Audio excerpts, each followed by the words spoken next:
Bon, alors justement, on va parler musique ce matin avec Joe Hume. Et alors, vous voulez nous proposer une petite playlist, comme vous savez bien le faire, une playlist en lien avec l'actu. Mais oui, pour bien commencer la semaine, on écoute de la bonne musique, parce que entre les Césars samedi, les Oscars hier et notre invité Julie Gaillet, j'ai pensé que ce serait pas mal de commencer la semaine avec une sélection de chansons qui soit parlent de cinéma ou soit carrément de stars de cinéma. Et on va commencer avec Mika.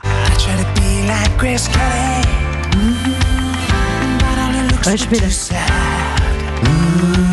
So I tried a little Freddy. I've got it into my 1, 2, 3, Thomas. I could be blue. C'est dur, hein. Oh là là. Elle a quel âge cette chanson? Elle a 18 ans tout simplement. 18 ans. Cette chanson, elle est majeure. Elle a révélé Mika au grand public.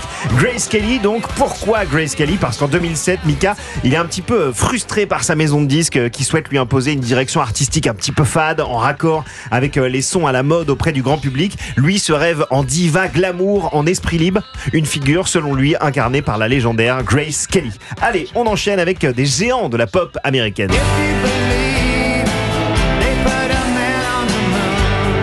Man on the moon.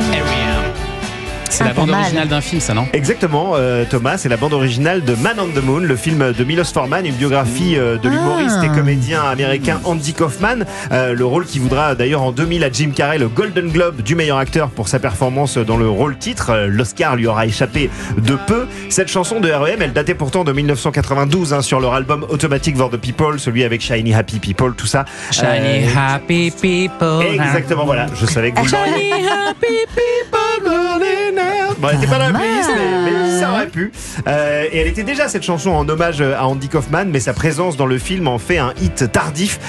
Plus de quasiment 10 ans après sa sortie, elle se classe dans le top 10 dans de nombreux pays. Et le cinéma en France, il inspire aussi beaucoup d'artistes. Oui, énormément, ça fait partie de l'ADN. Je vous épargne les classiques. La dernière séance d'Eddie Mitchell. Le cinéma de Nougaro.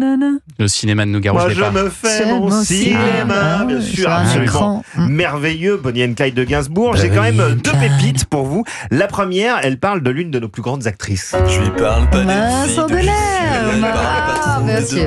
Dieu, oui, on est vite. Fanny Ardant et moi. Et moi, il est un truc. Eh oui, on revient en 2002. C'est le voix qu'il a.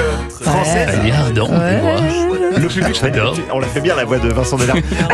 C'est en 2002 donc que le public français fait la connaissance d'un jeune chanteur fantaisiste, Vincent Delerme.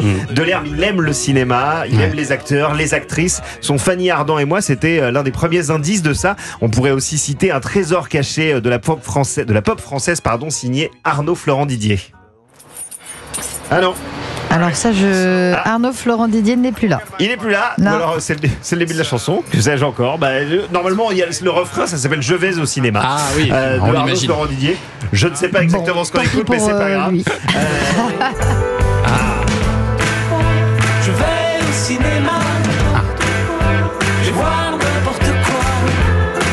Je m'en fous. Et il faut aller au cinéma. Il faut aller au cinéma, comme le préconise Arnaud Florent Didier. Il faut écouter son album La Reproduction, qui est absolument magnifique et sur lequel on retrouve entre autres cette chanson. Et puis j'en ai une petite dernière quand même pour terminer, un poids lourd, Thomas. Je sais pas pourquoi, mais je sens que ça va être du David Bowie. Comment avez-vous deviné?